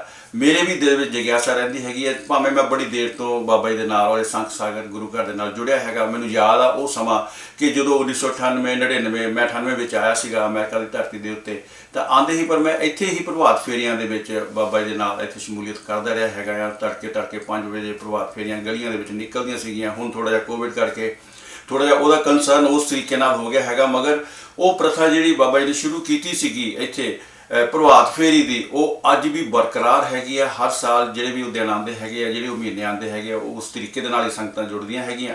ਔਰ ਸੰਗਤਾਂ ਦਾ ਵਹਾਅ ਦਿਨ ਪਰ ਦਿਨ ਬਾਣੀ ਦੇ ਨਾਲ ਜੁੜਦਾ ਹੈਗਾ। ਔਰ ਸੰਤ ਸਾਗਰ ਗੁਰੂ ਘਰ ਦੇ ਨਾਲ ਸੰਗਤਾਂ ਬਹੁਤ ਜੁੜੀਆਂ ਹੋਈਆਂ ਹੈਗੀਆਂ, ਕਿਉਂਕਿ ਤਕਰੀਬਨ ਮੌਕਾ ਮਿਲਦਾ ਹੈਗਾ ਜਸ ਟੀਵੀ ਦੇ ਉੱਤੇ ਕੰਮ ਕਰਦਿਆਂ ਹੋਇਆ ਆਲ ਓਵਰ ਅਮਰੀਕਾ ਘੁੰਮਣ ਦਾ, ਵੱਖ-ਵੱਖ ਸਟੇਟਾਂ ਦੇ ਵੱਖ-ਵੱਖ ਗੁਰੂ ਘਰਾਂ ਵਿੱਚ ਜਾਣ ਦੇ ਉੱਤੇ। ਸਾਰੇ ਗੁਰੂ ਘਰਾਂ ਦੇ ਵਿੱਚ ਸ਼ੋਭਾ ਬਹੁਤ ਹੈ ਸਾਰੀਆਂ ਸੰਗਤਾਂ ਦੀ, ਮਗਰ ਇੱਥੇ ਦਾ ਜਿਹੜਾ ਇੱਥੇ ਦੀ ਦਿੱਖ ਹੈ, ਇੱਥੇ ਦਾ ਨਜ਼ਾਰਾ ਇੱਕ ਉਹ ਵੱਖਰਾ ਹੀ ਹੈਗਾ। ਜਦੋਂ ਤੁਸੀਂ ਗੁਰੂ ਘਰ ਦੇ ਵਿੱਚ ਅੰਦਰ ਆ ਜਾਂਦੇ ਹੈਗੇ ਆ ਤਾਂ ਮੇਰੇ ਖਿਆਲ ਕਈ ਵਾਰੀ ਬਾਬਾ ਜੀ ਸਾਰਿਆਂ ਨੂੰ ਕਈ ਵਾਰੀ ਕਹਿ ਕੇ ਕਿ ਲੰਗਰ ਛਕ ਲਓ, ਮਗਰ ਸੰਗਤਾਂ ਇਸ ਤਰੀਕੇ ਨਾਲ ਬਾਣੀ ਨਾਲ ਜੁੜਦੀਆਂ ਹੈਗੀਆਂ, ਉਸ ਬਾਣੀ ਦੇ ਪ੍ਰਵਾਹ ਦੇ ਵਿੱਚ ਆਪਣੇ ਆਪ ਨੂੰ ਸਮਾ ਲੈਂਦੀਆਂ ਹੈਗੀਆਂ। ਉਹ ਨਜ਼ਾਰਾ ਇੱਕ ਬੜਾ ਕੌਤਕ ਦੇਖਣ ਵਾਲਾ ਹੁੰਦਾ ਹੈਗਾ। ਤਾਂ ਮੇਰੀ ਜੋ ਜਗਿਆਸਾ ਹੈਗੀ ਆ ਉਹ ਇਹੀ ਹੈ, ਸਾਰਿਆਂ ਦੀ ਹੈਗੀ ਆ। ਬਾਬਾ ਜੀ, ਮੈਂ ਇਹ ਚਾਹਾਂਗਾ ਕਿ ਤੁਹਾਡਾ ਪਿਛੋਕੜ ਕਿ ਤੁਸੀਂ ਗੁਰੂ ਨੇ ਤਾਂ ਇਹ ਤੁਹਾਨੂੰ ਸੇਵਾ ਲਾਤੀ, ਮਗਰ ਬਚਪਨ ਤੇ ਲੱਗ ਗਈ, ਮਗਰ ਫਿਰ ਵੀ ਸੰਗਤਾਂ ਕਈ ਵਾਰ ਜਾਣਨਾ ਜਿਹੜੀ ਸੰਗਤਾਂ ਨੂੰ ਨਹੀਂ ਪਤਾ ਹੈਗਾ ਕਿ ਤੁਸੀਂ ਤੁਹਾਡੀ ਪੈਦਾਇਸ਼ ਕਿਹੜੀ ਜਗ੍ਹਾ ਹੋਈ ਔਰ ਕਿਸ ਤਰੀਕੇ ਨਾਲ ਤੁਸੀਂ ਇਸ ਬਾਣੀ ਨਾਲ ਜੁੜਦੇ ਜੁੜਦੇ ਅਮਰੀਕਾ ਤੱਕ ਪਹੁੰਚ ਗਏ। ਮੇਰਾ ਪਿੰਡ ਹੈਗਾ ਜੀ ਮੂਲਵਾਲ, ਸੰਗਰੂਰ ਜ਼ਿਲ੍ਹੇ 'ਚ, ਧੂਰੀ ਤੇ ਬਰਨਾਲੇ ਦੇ ਵਿਚਾਲੇ। ਮੈਂ ਇੱਕ ਜੱਟ ਪਰਿਵਾਰ 'ਚ, ਗਰੀਬ ਪਰਿਵਾਰ 'ਚ ਮੇਰਾ ਜਨਮ ਹੋਇਆ ਜੀ। ਤੇ ਮੈਨੂੰ ਨਹੀਂ ਪਤਾ ਅੱਖਾਂ ਦੀ ਰੋਸ਼ਨੀ ਕੀ ਹੁੰਦੀ ਹੈ। ਮੇਰੀ 2 ਸਾਲ ਦੀ ਉਮਰ ਵਿੱਚ ਮੇਰੇ ਮਾਤਾ ਪਿਤਾ ਨੇ ਦੱਸਿਆ ਵੀ ਮੇਰੇ ਨਿਗਾਹ ਚਲੀ ਗਈ ਸੀ। 2 ਸਾਲ ਦੀ ਉਮਰ ਤੋਂ ਬਾਅਦ ਮੈਨੂੰ ਨਹੀਂ ਮੁੜ ਕੇ ਮੇਰੀ ਨਿਗਾਹ ਨਹੀਂ ਆਈ, ਰੋਸ਼ਨੀ ਨਹੀਂ ਆਈ ਅੱਖਾਂ ਦੀ। ਮੇਰੇ ਮਾਤਾ ਪਿਤਾ ਨੇ ਡਾਕਟਰਾਂ ਕੋਲੇ ਬਹੁਤ ਇਲਾਜ ਕਰਾਇਆ ਜਿੱਦਾਂ ਦੀ ਉਹਨਾਂ ਦੀ ਹਿੰਮਤ ਸੀ, ਪਰ ਨਹੀਂ, ਅੱਖਾਂ ਮੁੜ ਕੇ ਰੋਸ਼ਨੀ ਮੈਨੂੰ ਨਹੀਂ ਮਿਲੀ। ਤੇ ਮੈਨੂੰ ਨਹੀਂ ਪਤਾ ਰੋਸ਼ਨੀ ਕੀ ਹੁੰਦੀ ਹੈ। ਸਾਡੇ ਗੁਰਦੁਆਰਾ ਸਾਹਿਬ 'ਚ ਮਹਾਂਪੁਰਸ਼ ਹੁੰਦੇ ਸੀ ਜਿਨ੍ਹਾਂ ਨੇ ਸਾਡਾ ਗੁਰਦੁਆਰਾ ਬਣਾਇਆ। ਗੁਰੂ ਤੇਗ ਬਹਾਦਰ ਸਾਹਿਬ, ਗੁਰੂ ਗੋਬਿੰਦ ਸਿੰਘ ਜੀ ਸਾਡੇ ਪਿੰਡ ਗਏ ਨੇ। ਉਹ ਗੁਰਦੁਆਰਾ ਬਣਾਇਆ। ਉਹ ਮੇਰੇ ਪਿਤਾ ਨੂੰ ਹਰ ਵੇਲੇ ਜਦੋਂ ਮਿਲਣਾ ਕਹਿਣਾ ਇਹ ਬੱਚੇ ਨੂੰ ਸਾਡੇ ਕੋਲ ਛੱਡ ਦਿਓ, ਇਹਨੂੰ ਘਰ 'ਚ ਨਾ ਰੱਖੋ। ਇੱਕ ਸਾਡੇ ਮਹਾਂਪੁਰਸ਼ ਹੁੰਦੇ ਸੀ ਕੋਲੇ ਪਿੰਡ ਹੈ ਸੁਲਤਾਨਪੁਰ ਪਿੰਡ, ਉੱਥੋਂ ਅਦਾਸੀ ਸਾਧੂ ਆਉਂਦੇ ਸੀ ਮੱਖਣ ਦਾ ਗਜਾ ਕਰਨ ਵਾਸਤੇ। ਉਹਨਾਂ ਨੇ ਵੀ ਜਦੋਂ ਸਾਡੇ ਘਰ ਆਉਣਾ ਮੇਰੀ ਮਾਂ ਨੂੰ ਕਹਿਣਾ ਬੀਬਾ ਇਹ ਬੱਚੇ ਨੂੰ ਮੇਰੇ ਕੋਲ ਛੱਡ ਦਿਓ, ਅਸੀਂ ਇਹਨੂੰ ਕਾਂਸੀ ਭੇਜ ਕੇ ਪੜ੍ਹਾਵਾਂਗੇ। ਇਹ ਤਕਰੀਬਨ 8 ਸਾਲ ਦੀ ਉਮਰ ਤੱਕ ਚੱਲਦਾ ਰਿਹਾ। ਅਖੀਰ ਨੂੰ ਜਿਹੜੇ ਅਦਾਸੀ ਸਾਧੂ ਸੀਗੇ ਉਹਨਾਂ ਨੇ ਮੇਰੇ ਮਾਤਾ ਪਿਤਾ ਕੋਲ ਬਚਨ ਲੈ ਲਿਆ ਵੀ ਤੁਸੀਂ ਇਹ ਬੱਚੇ ਨੂੰ ਸਾਡੇ ਕੋਲ ਛੱਡੋ। ਫਿਰ ਮੇਰੇ ਮਾਤਾ ਪਿਤਾ ਨੇ ਉੱਥੇ ਲੰਗਰ ਕਰਾ ਕੇ ਮੇਰੀ ਅਰਦਾਸ ਕਰਾਤੀ। ਮੇਰੀ ਮਾਂ ਨੇ ਹੱਥ ਜੋੜ ਕੇ ਬੇਨਤੀ ਕੀਤੀ ਬਾਬਾ ਜੀ ਅਜੇ ਇਹਦੀ ਉਮਰ ਛੋਟੀ ਆ, ਅਜੇ ਕਿਰਿਆ ਕਰਮ ਸਾਧਨ ਸੋਧਨ ਜੋਗਾ ਨਹੀਂ ਹੋਇਆ, ਵੀ ਥੋੜ੍ਹਾ ਜਿਹਾ ਇਹਨੂੰ ਤਕੜਾ ਹੋ ਜਾਂਦਾ ਫਿਰ ਤੁਸੀਂ ਇਹ ਤਾਂ ਹੁਣ ਤੁਹਾਡਾ ਹੀ ਹੈ ਫਿਰ ਤੁਸੀਂ ਲਿਆਓ। ਉਹ ਬਾਬਾ ਜੀ ਮੰਨ ਗਏ। ਉਹਨਾਂ ਦਾ ਨਾਮ ਸੀ ਗੰਗਾ ਰਾਮ। ਜਦੋਂ ਮੇਰੀ 15 ਸਾਲ ਦੀ ਉਮਰ ਹੋਈ ਫਿਰ ਉੱਥੇ ਸਾਡੇ ਪਿੰਡ ਜੱਗ ਕੀਤਾ ਉਹਨਾਂ ਨੇ, ਮੀਂਹ ਨਹੀਂ ਸੀ ਪਿਆ। ਜੱਗ ਸਮਾਪਤ ਹੋਇਆ ਉਹ ਤੋਂ ਬਾਅਦ ਮੇਰੀ ਬਾਂਹ ਫੜ ਕੇ ਮੈਨੂੰ ਕਹਿਣ ਲੱਗੇ ਅੱਜ ਅਸੀਂ ਇਹਨੂੰ ਭਾਈ ਨਾਲ ਲੈ ਜਾਣਾ, ਹੁਣ ਇਹ ਤਕੜਾ ਹੋ ਗਿਆ, ਅਸੀਂ ਇਹਨੂੰ ਕਾਂਸੀ ਭੇਜ ਕੇ ਵਿਦਿਆ ਪੜ੍ਹਾਉਣੀ ਆ। ਅਤੇ ਉਹਨਾਂ ਨੇ ਮੇਰੀ ਬਾਂਹ ਫੜੀ ਤੇ ਮੈਂ ਰੋਣ ਲੱਗ ਪਿਆ। ਮੈਨੂੰ ਕਹਿੰਦੇ ਕਾਕਾ ਤੇਰੇ ਭਰਾਵਾਂ ਨੇ ਤੇਰੇ ਕੋਲ ਪੱਠੇ ਕਤਰਾਇਆ ਕਰਨੇ ਆ, ਤੈਨੂੰ ਰੋਟੀ ਨਹੀਂ ਦਿਆ ਕਰਨੀ, ਅਤੇ ਤੂੰ ਘਰ 'ਚ ਰਹਿ ਕੇ ਕੀ ਕਰਨਾ। ਮੈਂ ਕਿਹਾ ਜੀ ਮੈਂ ਘਰ 'ਚ ਰਹਿਣਾ ਹੀ ਨਹੀਂ। ਫਿਰ ਕਹਿੰਦੇ ਕਿੱਥੇ ਜਾਣਾ। ਮੈਂ ਕਿਹਾ ਮੈਂ ਤੁਹਾਡੇ ਕੋਲ ਵੀ ਨਹੀਂ ਜਾਣਾ ਅਤੇ ਮੈਂ ਘਰ 'ਚ ਵੀ ਨਹੀਂ ਰਹਿਣਾ। ਕਹਿੰਦੇ ਫਿਰ ਕਿੱਥੇ ਜਾਣਾ। ਮੈਂ ਕਿਹਾ ਜੀ ਮੈਂ ਗੁਰਦੁਆਰਾ ਸਾਹਿਬ ਜਾਣਾ। ਮੇਰੇ ਮਾਤਾ ਪਿਤਾ ਨੂੰ ਕਹਿਣ ਲੱਗੇ ਸਾਡਾ ਪਰਨ ਇਹੀ ਹੈ ਵੀ ਅਸੀਂ ਇਹਨੂੰ ਘਰ 'ਚ ਨਹੀਂ ਰਹਿਣ ਦੇਣਾ ਅਤੇ ਤੁਸੀਂ ਇਹਨੂੰ ਗੁਰਦੁਆਰੇ ਛੱਡ ਦਿਓ। ਉਦੋਂ ਮੇਰੀ ਉਮਰ ਸੀ ਕੋਈ 10-12 ਸਾਲ ਦੀ। ਅਤੇ ਮੇਰੇ ਪਿਤਾ ਨੂੰ ਕਹਿੰਦੇ ਵੀ ਸਾਡੇ ਨਾਲ ਵਾਅਦਾ ਕਰ ਵੀ ਸਵੇਰ ਨੂੰ ਜਾ ਕੇ ਤੂੰ ਗੁਰਦੁਆਰੇ ਛੱਡ ਕੇ ਆਵੇਂਗਾ। ਮੇਰੇ ਪਿਤਾ ਨੇ ਸਵੇਰੇ ਜਾ ਕੇ ਪਤਾਸੇ ਲੈ ਕੇ ਪ੍ਰਸ਼ਾਦ ਪਤਾਸੇ ਨੂੰ ਲੈ ਕੇ ਅਰਦਾਸ ਕਰਾ ਕੇ ਮੈਨੂੰ ਗੁਰਦੁਆਰੇ ਛੱਡਤਾ। ਮੇਰਾ ਪਿਤਾ ਮੇਰੇ ਕੋਲ 2 ਸਾਲ ਰਾਤ ਨੂੰ ਦਿਨ ਨੂੰ ਉਹਨੇ ਕੰਮ ਕਰਨਾ ਅਤੇ ਰਾਤ ਨੂੰ ਮੇਰੇ ਕੋਲ ਜਾ ਕੇ ਸੌਣਾ। 2 ਸਾਲਾਂ ਬਾਅਦ ਫਿਰ ਮੈਂ ਆਪਣੇ ਪਿਤਾ ਨੂੰ ਕਿਹਾ ਪਿਤਾ ਜੀ ਵੀ ਤੁਸੀਂ ਹੁਣ ਨਾ ਆਇਆ ਕਰੋ, ਮੇਰਾ ਇੱਥੇ ਜੀਅ ਲੱਗ ਗਿਆ। 18 ਸਾਲ ਦੀ ਉਮਰ ਤੱਕ ਮੈਂ ਸਾਡੇ ਪਿੰਡ ਦੇ ਗੁਰਦੁਆਰੇ ਰਿਹਾ ਅਤੇ ਕੀਰਤਨ ਮੈਂ ਸਿੱਧਾ ਕਰਨ ਲੱਗ ਪਿਆ ਸੀਗਾ। ਅਤੇ ਪਰ ਮੈਨੂੰ ਡਮੇਲੀ ਵਾਲੇ ਮਹਾਂਪੁਰਸ਼ ਸਾਡੇ ਇਲਾਕੇ 'ਚ ਆਏ ਸੀਗੇ, ਉਹਨਾਂ ਨੇ ਸਾਡੇ ਗੁਰਦੁਆਰੇ ਕੀਰਤਨ ਕੀਤਾ। ਮੈਂ ਉਹਨਾਂ ਨੂੰ ਬੇਨਤੀ ਕੀਤੀ ਬਾਬਾ ਜੀ ਮੈਂ ਚਾਹੁੰਦਾ ਵੀ ਜਿੱਦਾਂ ਦਾ ਤੁਸੀਂ ਕੀਰਤਨ ਕਰਦੇ ਮੈਂ ਇੱਦਾਂ ਦਾ ਕੀਰਤਨ ਸਿੱਖ ਲਵਾਂ। ਮੈਨੂੰ ਕਹਿੰਦੇ ਕਾਕਾ ਜਦੋਂ ਤੇਰਾ ਦਿਲ ਕਰੂ ਆ ਜੀ ਅਤੇ ਤੈਨੂੰ ਅਸੀਂ ਕੀਰਤਨ ਸਿਖਾ ਦਿਆਂਗੇ। ਉਹ ਤੋਂ ਬਾਅਦ ਮੈਂ ਫਿਰ ਉਹਨਾਂ ਮਹਾਂਪੁਰਸ਼ਾਂ ਕੋਲ 18 ਸਾਲ ਦੀ ਉਮਰ 'ਚ ਆ ਕੇ 19-20 ਸਾਲ ਦੀ ਉਮਰ ਮੇਰੀ ਹੋਣੀ ਹੈ। ਉਦੋਂ ਫਿਰ ਮੈਂ ਆ ਕੇ ਉਹਨਾਂ ਕੋਲ 10 ਸਾਲ ਕੀਰਤਨ ਸਿੱਖਿਆ, ਸੰਗੀਤ ਸਿੱਖਿਆ। ਜਿੰਨਾ ਕੁ ਮੇਰੇ ਭਾਗਾਂ 'ਚ ਵਿੱਦਿਆ ਉਹ ਮੈਨੂੰ ਮਿਲੀ ਅਤੇ ਡਮੇਲੀ ਰਹਿ ਕੇ ਮੈਂ ਕੀਰਤਨ ਸਿੱਖਿਆ। ਉਹ ਤੋਂ ਬਾਅਦ ਫਿਰ ਮੈਂ ਸੰਤ ਲੌਂਗੋਵਾਲ ਨਾਲ ਮੇਰਾ ਸੰਪਰਕ ਹੋ ਗਿਆ। ਉਹਨਾਂ ਨੇ ਮੈਨੂੰ ਫਿਰ ਸ਼੍ਰੋਮਣੀ ਕਮੇਟੀ 'ਚ ਮੈਨੂੰ ਜੋਬ ਦੇ ਦਿੱਤੀ। 7 ਸਾਲ ਮੈਂ ਗੁਰਦੁਆਰਾ ਬੇਰ ਸਾਹਿਬ ਸੁਲਤਾਨਪੁਰ ਲੋਧੀ ਸੇਵਾ ਕੀਤੀ। ਉਹ ਤੋਂ ਬਾਅਦ ਸਾਡਾ ਫਿਰ ਦੁਬਾਰਾ ਟੈਸਟ ਹੋਇਆ। ਮੈਂ A ਕਲਾਸ ਦੇ ਮੈਨੂੰ ਨੰਬਰ ਮਿਲ ਗਏ ਸਾਡੇ ਜਥੇ ਨੂੰ। ਉਹ ਤੋਂ ਬਾਅਦ ਮੈਂ ਅਤੇ ਭਾਈ ਰਿਸ਼ਪਾਲ ਸਿੰਘ ਗੁਰਵਿੰਦਰ ਸਿੰਘ ਸਾਡੀ ਦਰਬਾਰ ਸਾਹਿਬ ਬਦਲੀ ਹੋ ਗਈ। ਅਤੇ 84 ਵਿੱਚ ਸਾਨੂੰ ਕੈਨੇਡਾ ਤੋਂ ਆਫਰ ਆਈ ਵੀ ਤੁਸੀਂ ਗੁਰੂ ਅਰਜਨ ਦੇਵ ਜੀ ਗੁਰਪੁਰਬ 'ਤੇ ਇੱਥੇ ਸਾਡੇ ਕੋਲ ਆਓ। ਸੰਤ ਲੌਂਗੋਵਾਲ ਨੇ ਸਾਡੀ ਡਿਊਟੀ ਕਹਿ ਕੇ ਲਵਾਤੀ ਅਤੇ ਮੈਨੂੰ ਉਹ 26 ਮਈ ਨੂੰ ਮੈਂ ਉਹਨਾਂ ਕੋਲ ਮਿਲਣ ਵਾਸਤੇ ਗਿਆ। ਮੈਨੂੰ ਕਹਿੰਦਾ 20 ਮਈ ਨੂੰ ਮੈਂ ਮਿਲਣ ਵਾਸਤੇ ਉਹਨਾਂ ਕੋਲ ਕਹਿੰਦੇ ਬਾਗੀ ਸਿੰਘ ਜੀ ਤੁਸੀਂ ਗਏ ਨਹੀਂ। ਮੈਂ ਕਿਹਾ ਜੀ ਅਸੀਂ ਚਾਹੁੰਦੇ ਹਾਂ ਗੁਰੂ ਅਰਜਨ ਦੇਵ ਦਾ ਗੁਰਪੁਰਬ ਸ਼ਹੀਦੀ ਗੁਰਪੁਰਬ ਮਨਾ ਕੇ ਫਿਰ ਜਾਈਏ। ਕਹਿੰਦੇ ਤੁਹਾਨੂੰ ਬੁਲਾਇਆ ਤਾਂ ਉਹਨਾਂ ਸ਼ਹੀਦੀ ਗੁਰਪੁਰਬ 'ਤੇ ਆ, ਤੁਸੀਂ ਜਾਓ ਅਤੇ ਤੁਹਾਡੀਆਂ ਟਿਕਟਾਂ ਮੈਂ ਕਹਿ ਕੇ ਕਰਵਾ ਦੇਣਾ। ਅਵਿਨਾਸ਼ੀ ਸਿੰਘ ਨੂੰ ਕਹਿ ਕੇ ਸਾਡੇ ਟਿਕਟਾਂ ਕਰਾਤੀਆਂ। ਅਸੀਂ 26 ਮਈ ਨੂੰ ਟੋਰਾਂਟੋ ਕੈਨੇਡਾ ਪਹੁੰਚ ਗਏ। ਉੱਥੇ ਅਸੀਂ ਰਹੇ 6 ਮਹੀਨੇ। ਉਹ ਤੋਂ ਬਾਅਦ ਅਸੀਂ ਨਿਊਯਾਰਕ ਅਮਰੀਕਾ ਆ ਗਏ। 6 ਮਹੀਨੇ ਅਮਰੀਕਾ ਦੇ ਸਾਲ ਲਾ ਕੇ ਅਸੀਂ ਵਾਪਸ ਚਲੇ ਗਏ 85 ਵਿੱਚ। ਉਹ ਤੋਂ ਬਾਅਦ ਫਿਰ 87 ਵਿੱਚ ਫੇਰ ਆਏ, ਫਿਰ ਸਾਲ ਲਾ ਕੇ ਚਲੇ ਗਏ। ਫਿਰ ਅਸੀਂ 90 ਵਿੱਚ ਆਏ। 90 ਵਿੱਚ ਸਾਨੂੰ ਫਿਰ ਇੱਥੇ ਫਲਸ਼ਮ ਗੁਰਦੁਆਰੇ ਪਰਮਜੀਤ ਧਾਰੀਵਾਲ ਹੁੰਦਾ ਸੀ, ਉਹਨਾਂ ਨੇ ਸਾਨੂੰ ਪੱਕਾ ਹੀ ਰੱਖ ਲਿਆ। ਉਹ ਤੋਂ ਬਾਅਦ ਫਿਰ ਇੱਥੇ ਦੇ ਹੋ ਕੇ ਰਹਿ ਗਏ। 7 ਸਾਲ ਮੈਂ ਫਲਸ਼ਮ ਗੁਰਦੁਆਰੇ ਸੇਵਾ ਕੀਤੀ। ਉਹ ਤੋਂ ਬਾਅਦ ਫਿਰ ਅਸੀਂ ਗੁਰਦੁਆਰਾ ਸੰਤ ਸਾਗਰ ਜਿਹੜਾ ਕਿ ਜਗ੍ਹਾ ਲਈ ਹੈ, ਇੱਥੇ ਅਸੀਂ ਇਹ ਬਿਲਡਿੰਗ ਲੈ ਕੇ ਇੱਥੇ ਗੁਰਦੁਆਰਾ ਸੰਤ ਸਾਗਰ ਸ਼ੁਰੂ ਕੀਤਾ। ਜਿਹੜਾ ਗੁਰਦੁਆਰਾ ਸੰਤ ਸਾਗਰ ਦਾ ਨਾਂ ਹੈ ਇਹ ਸਾਨੂੰ ਇੱਕ ਬੜੇ ਪੂਰਨ ਗੁਰਸਿੱਖ ਸਰਦਾਰ ਕੇਵਲ ਸਿੰਘ ਪੰਨੂ ਸਟਾਕਟਨ ਕੈਲੀਫੋਰਨੀਆ ਉਹਨਾਂ ਨੇ ਨਾਮ ਦਿੱਤਾ। ਅਸੀਂ ਬੈਠੇ ਮੈਂ ਕਿਹਾ ਵੀ ਗੁਰੂ ਘਰ ਦਾ ਨਾਂ ਕੀ ਰੱਖੀਏ। ਉਹ ਕਹਿੰਦੇ ਬਾਬਾ ਜੀ ਮੇਰੀ ਤਾਂ ਖਾਸ ਹੈ ਵੀ ਤੁਸੀਂ ਸੰਤਾਂ ਦੇ ਡੇਰਿਓਂ ਆਏ ਹੋ, ਸੰਤਾਂ ਕੋਲੇ ਤੁਸੀਂ ਕੀਰਤਨ ਸਿੱਖਿਆ, ਵੀ ਇਹਦਾ ਨਾਮ ਸੰਤ ਸਾਗਰ ਰੱਖੋ। ਮੈਂ ਕਿਹਾ ਵੀ ਸੰਤ ਸਾਗਰ ਤਾਂ ਫਵੇਗਾ ਜੇ ਇੱਥੇ ਸੰਤਾਂ ਵਾਲੇ ਕੰਮ ਹੋਣ, ਜੇ ਅਸੀਂ ਇਹਨੂੰ ਸਿਰਫ ਇੱਥੇ ਸ਼ਬਦ ਦਾ ਪ੍ਰਕਾਸ਼ ਹੋਵੇ, ਹੋਰ ਕੋਈ ਜਿਹੜੀਆਂ ਸਿਆਸਤਾਂ ਚੱਲਦੀਆਂ ਗੁਰੂ ਘਰ 'ਚ ਉਹ ਨਾ ਹੋਵੇ। ਅੱਜ ਤੱਕ ਗੁਰੂ ਦੀ ਕਿਰਪਾ ਅਸੀਂ ਆਪ ਵੀ ਕੋਸ਼ਿਸ਼ ਕਰਦੇ ਹਾਂ ਸ਼ਬਦ ਨਾਲ ਜੁੜਨ ਦੀ। ਸੰਗਤਾਂ ਨੂੰ ਵੀ ਕੋਸ਼ਿਸ਼ ਕਰਦੇ ਹਾਂ ਸ਼ਬਦ ਨਾਲ ਜੋੜਨ, ਤੇ ਗੁਰੂ ਦੀ ਕਿਰਪਾ ਨਾਲ ਅੱਜ ਤੱਕ ਇੱਥੇ ਬੜੀ ਸ਼ਾਂਤੀ ਹੈ। ਅਸੀਂ ਆਪਣੇ ਆਪ ਨੂੰ ਵੀ ਮਹਿਸੂਸ ਕਰਦੇ ਹਾਂ ਜਦੋਂ ਜਾ ਕੇ ਉੱਥੇ ਬੈਠ ਜਾਈਦਾ, ਤੇ ਸਾਨੂੰ ਫਿਰ ਸਭ ਕੁਝ ਚੇਤਾ ਭੁੱਲ ਜਾਂਦਾ, ਸਾਨੂੰ ਕਿਸੇ ਚੀਜ਼ ਦਾ ਚੇਤਾ ਨਹੀਂ ਰਹਿੰਦਾ। ਉੱਥੇ ਗੁਰੂ ਰਾਮਦਾਸ ਦੀ ਕਲਾ ਵਰਤਦੀ ਦੀ ਕੌਤਕ ਵਰਤਦੇ ਨੇ। ਉੱਥੇ ਕੋਈ ਸ਼ਰਧਾ ਭਾਵਨਾ ਜਿਹੜੀਆਂ ਮਰਜ਼ੀ ਕੋਈ ਬੇਨਤੀ ਕਰਕੇ ਦੇਖ ਲਵੇ, ਉਹਦੀ ਸ਼ਰਧਾ ਉੱਥੇ ਪੂਰੀ ਹੁੰਦੀ ਹੈ, ਕਿਉਂਕਿ ਉੱਥੇ ਹਰ ਵੇਲੇ ਸ਼ਬਦ ਦਾ ਹੀ ਪ੍ਰਕਾਸ਼ ਹੁੰਦਾ। ਤੇ ਇਹ ਮੇਰੀ ਸਟੋਰੀ ਹੈ ਛੋਟੀ ਜੀ। ਬਾਬਾ ਜੀ, ਉਹ ਕੁੱਖ ਜਿਹਨੇ ਤੁਹਾਨੂੰ ਜਨਮ ਦਿੱਤਾ, ਤੁਹਾਡੇ ਮਾਤਾ ਸ਼੍ਰੀ, ਉਹਨਾਂ ਨੂੰ ਤਾਂ ਸਾਡੇ ਕੋਲ ਅਲਫਾਜ਼ ਨਹੀਂ ਕਿ ਉਹਨਾਂ ਨੂੰ ਵੀ ਨਹੀਂ ਪਤਾ ਹੋਏਗਾ ਕਿ ਇਹ ਸੰਤਾਨ ਮੇਰੀ ਇਸ ਤਰੀਕੇ ਨਾਲ ਅੱਗੇ ਵੱਧ ਕੇ ਜਾਏਗੀ। ਉਹਨਾਂ ਦਾ ਨਾਮ ਤੇ ਉਹ ਪਿਤਾ ਜਿਹੜਾ ਤੁਹਾਡੇ ਨਾਲ ਗੁਰਦੁਆਰੇ ਵਿੱਚ ਜਾ ਕੇ ਲਗਾਤਾਰ ਸੌਂਦਾ ਰਿਹਾ ਤੁਹਾਡੇ ਦੇਖਭਾਲ ਕਰਨ ਦੇ ਲਈ, ਉਹਨਾਂ ਦੋਨਾਂ ਦਾ ਨਾਮ ਵੀ ਜ਼ਰੂਰ ਦੱਸ ਦਿਓ। ਮੇਰੇ ਪਿਤਾ ਦਾ ਨਾਮ ਸੀ ਭਾਗ ਸਿੰਘ ਜੀ, ਮੇਰੀ ਮਾਤਾ ਦਾ ਨਾਮ ਸੀ ਹਰਨਾਮ ਕੌਰ। ਮੇਰੀ ਮਾਤਾ ਨੇ ਸੰਤ ਮਾਸੂਮ ਵਾਲੇ ਬਾਬਾ ਅਤਰ ਸਿੰਘ ਜੀ, ਉਹਨਾਂ ਕੋਲ ਅੰਮ੍ਰਿਤ ਛਕਿਆ ਸੀ। ਮੇਰੇ ਮਾਤਾ ਪਿਤਾ ਬਹੁਤ ਹੀ ਸਾਧੂ ਲੋਕ ਸੀ ਜੀ। ਉਹ ਬਹੁਤ, ਜਿੰਨੀ ਵੀ ਉਹਨਾਂ ਦੀ ਸਿਫਤ ਮੈਂ ਕਰ ਲਵਾਂ ਥੋੜ੍ਹੀ ਹੈ। ਉਹਨਾਂ ਨੇ ਮੈਨੂੰ ਇੱਕ ਬਚਨ ਕਿਹਾ ਸੀ ਗੁਰਦੁਆਰੇ, ਜਦੋਂ ਮੈਂ ਕਿਹਾ ਸੀ ਪਿਤਾ ਜੀ ਹੁਣ ਤੁਸੀਂ ਆਇਆ ਨਾ ਕਰੋ, ਹੁਣ ਮੇਰਾ ਜੀ ਲੱਗ ਗਿਆ। ਮੈਨੂੰ ਕਹਿੰਦੇ ਕਾਕਾ ਤੈਨੂੰ ਮੈਂ ਇੱਕ ਗੱਲ ਕਹਿਣ ਲੱਗਾ, ਜੇ ਤੈਨੂੰ ਚੇਤੇ ਰਹਿ ਜਾਏ। ਮੈਂ ਕਿਹਾ ਜੀ ਦੱਸੋ। ਕਹਿੰਦੇ ਮੈਨੂੰ ਇੱਦਾਂ ਮਹਿਸੂਸ ਹੁੰਦਾ ਵੀ ਤੈਨੂੰ ਮਹਾਰਾਜ ਨੇ ਵਡਿਆਈ ਬਹੁਤ ਦੇਣੀ ਆ, ਪਰ ਤੇਰੇ ਭਰਾਵਾਂ ਤੇ ਤੂੰ ਤਰਸ ਨਾ ਕਦੀ ਵੀ। ਤੇਰੇ ਜਿੰਨੇ ਮੇਰੇ ਬੱਚੇ ਨੇ, ਮੇਰੇ ਪੋਤੇ ਪੋਤੀਆਂ, ਦੋਤੇ ਦੋਤੀਆਂ ਕੋਈ ਵੀ ਹੋਣ, ਤੂੰ ਇਹ ਜਿੰਨੇ ਮਰਜ਼ੀ ਤੰਗ ਹੋਣ, ਭਾਵੇਂ ਭੀਖ ਮੰਗਣ, ਤੂੰ ਇਹਨਾਂ ਤਰਸ ਨਾ ਕਰੀ। ਤੇ ਇਹ ਰਾਜੇ ਬਣ ਜਾਣ, ਤੂੰ ਇਹਨਾਂ ਕੋਲੇ ਹੱਥ ਨਾ ਅੱਡੀ। ਤੇ ਇਹ ਭੀਖ ਮੰਗਦੇ ਹੋਣ, ਭਾਵੇਂ ਠੂਠਾ ਫੜ ਕੇ, ਤੂੰ ਇਹਨਾਂ ਤਰਸ ਨਾ ਕਰੀ। ਜੇ ਤੂੰ ਇਹਨਾਂ ਤਰਸ ਕੀਤਾ, ਤੂੰ ਇਹਨਾਂ ਨੂੰ ਜ਼ਹਿਰ ਦੇਵੇਂਗਾ। ਮੈਨੂੰ ਪਤਾ ਮਹਾਰਾਜ ਨੇ ਤੇਰੀ ਬਹੁਤ ਤਰੱਕੀ ਕਰਨੀ ਹੈ, ਤੂੰ ਕਦੀ ਵੀ ਇਹਨਾਂ ਤੇ ਤਰਸ ਕਰਕੇ ਇਹਨਾਂ ਨੂੰ ਆਪਣਾ ਜਿਹੜਾ ਬਾਹਰ ਕੀਰਤਨ ਦਾ ਪੈਸਾ ਕਮਾਇਆ ਹੈ ਇਹਨਾਂ ਨੂੰ ਨਹੀਂ। ਉਹ ਵੀ ਗੁਰੂ ਦੀ ਕਿਰਪਾ ਨਾਲ ਅੱਜ ਤੱਕ ਨਿਭਰ ਰਹੀ ਹੈ ਜੀ। ਅਗਲੇ ਮਿੰਟ ਨੂੰ ਮੇਰੀ ਬੁੱਧੀ ਭ੍ਰਿਸ਼ਟ ਹੋ ਜੇ ਮੈਂ ਕਹਿ ਨਹੀਂ ਸਕਦਾ। ਇਸ ਮਿੰਟ ਤੱਕ ਮੇਰਾ ਉਹ ਵੀ ਬਚਨ ਉਹਨਾਂ ਦਾ ਮੇਰੇ ਨਾਲ ਨਿਭ ਰਿਹਾ। ਉਹ ਬਹੁਤ ਸਾਧੂ ਲੋਕ ਸੀ, ਮੈਂ ਤਾਂ ਉਹਨਾਂ ਦੇ ਪੈਰਾਂ ਵਰਗਾ ਵੀ ਹੈ ਨਹੀਂ ਜੀ, ਜਿਹੜੀ ਉਹਨਾਂ ਦੀ ਕਮਾਈ ਸੀ ਮੇਰੇ ਮਾਤਾ ਪਿਤਾ ਦੀ।